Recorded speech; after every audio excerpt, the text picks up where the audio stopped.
Hello guys, in this video I'm going to show you how you can fix we cannot send a text message on this phone number. So this is the problem that is faced by many users on Twitter. So in order to solve it, you need to make sure that your Twitter is up to date.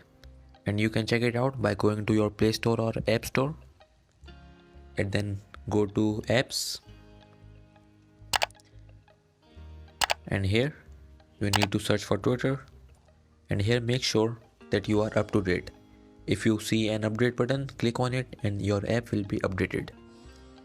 So if that method doesn't work for you, then the other method is to uninstall your Twitter app and then go to your Play Store and then reinstall Twitter.